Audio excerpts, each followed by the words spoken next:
More so than the light that led to the building of physical churches was the light that sparked in the hearts of the people. After building the first church, Father Burrell was convinced that the church needed to provide education, especially for the poor. The missionaries had a great insight. They realized the value of education. Father Burrell felt that we needed an English mission school because the rest of the Portuguese Catholics were sending their children to Protestant schools. He tried at all within his means to get the brothers here, and it wasn't easy.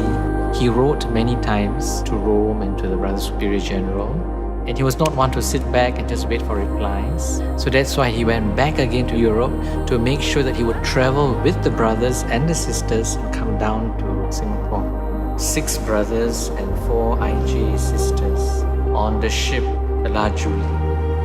3 months on a ship is not easy.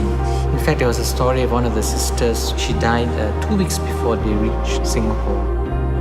Very soon after arrival, the first thing they did was to open schools. It wasn't to propagate the faith, but it was to see how they could make society better by providing education.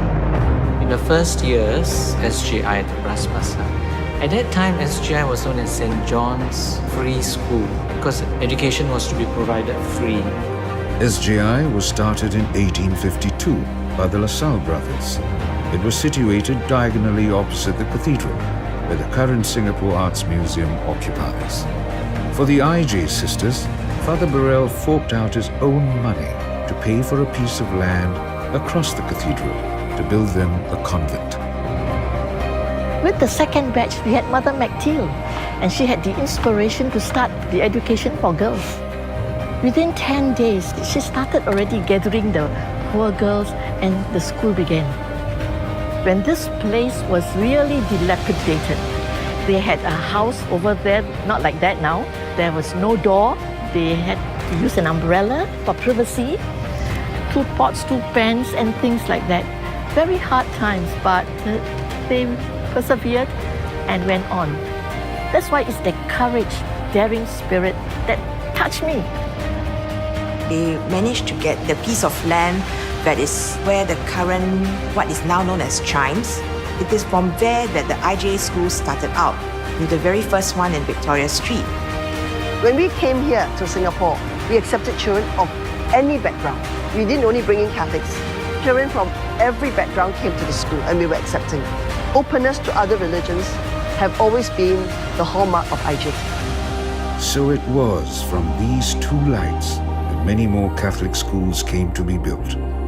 These lights came from stars like the Good Shepherd sisters, the Murray's brothers, the Gabrielite brothers, as well as the Canossian sisters. In the year 1894, the Bishop of Macau felt that the parish in Singapore needed help. So from Macau came 4 sisters to start off St. Anthony's and St. Anthony's Convent. Father Stephen Lee, he wanted to start a school for the poor children of the Kampong area. So he bought this land and he asked the sisters, to start the school and the orphanage.